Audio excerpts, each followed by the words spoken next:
Palestina tapi Yahudi. Kok bisa ya? Saudara, pada 7 April 2025, Israel merayakan Yom Aliyah atau Hari Pulang Kampung ke Tanah Perjanjian Israel.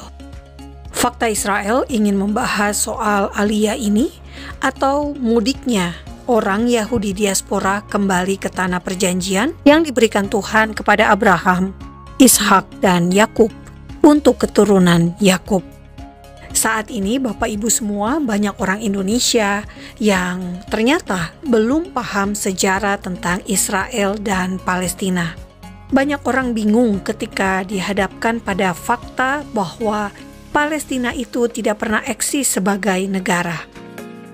Palestina tidak pernah berdiri sebagai kerajaan di masa lalu, namun media massa menulis artikel yang tidak sesuai dengan fakta sejarah ini. Tempo misalnya menulis kronologi Israel mencuri tanah Palestina. Jika Palestina belum pernah eksis, bagaimana bisa Israel mencurinya? Republika, contoh yang lain, menyatakan Israel merampok tanah Palestina bermula dari tahun 1917 dengan adanya Deklarasi Balfour. Balfour adalah nama Menlu Inggris yang berjanji memberikan tanah bekas jajahan Ottoman yang direbut Inggris untuk orang Yahudi. Deklarasi Balfour sepenuhnya keputusan Inggris, bukan Israel. Media massa di Indonesia sebetulnya paling aneh karena selalu menampilkan sejarah Israel dan Palestina dari tahun 1946. Tidak pernah menampilkan di masa sebelum Masehi yang jelas-jelas ada kerajaan Israel, ada Raja Daud, Raja Salomo, dan sebagainya. Peta yang selalu dirujuk adalah peta yang dimulai dari tahun 1946, atau ada juga yang memulainya dari tahun 1947.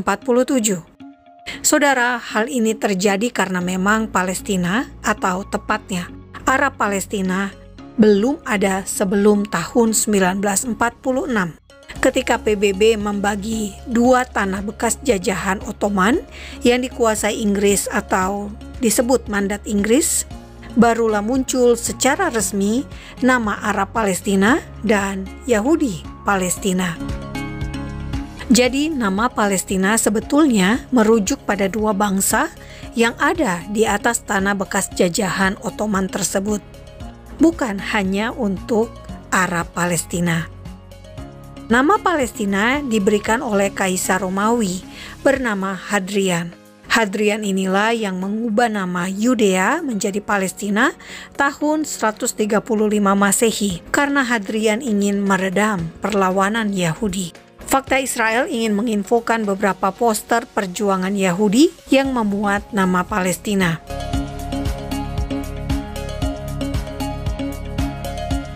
Poster tahun 1919 ini memuat kata Palestine, a Jewish homeland, dan ajakan untuk membangun tanah ini, tanah untuk orang Yahudi dan dibangun oleh orang Yahudi sendiri.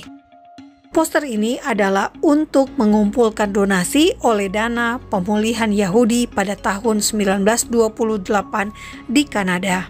Sementara poster yang ini mengundang orang Yahudi untuk ke Israel mengolah tambang. Organisasinya bernama Eksekutif Zionis Palestina di Yerusalem. Poster ini dimunculkan tahun 1921. Nah, yang ini adalah poster untuk mengundang orang-orang di London datang ke pameran produk hasil tanah Israel tahun 1924 yang dilakukan di Paviliun Palestina. Tetapi Anda bisa lihat bahwa ini ditulis sebagai Tanah Israel, poster tembakau aromatik dari Palestina. Tetapi tulisan dalam poster adalah dalam bahasa Ibrani. Poster ini diterbitkan tahun 1935. Poster tentara yang Anda lihat ini adalah tentara Yahudi karena dia memakai seragam dengan emblem bintang Daud. Diterbitkan oleh United Palestine Appeal.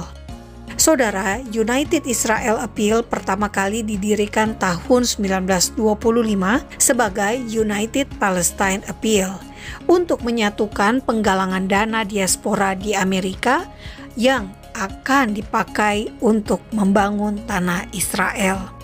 Saudara, jika kita lihat poster ini, jelas nama Palestina bukan milik Arab saja, namun Palestina yang juga untuk orang Yahudi karena tanah itu adalah tanah perjanjian buat bangsa Israel.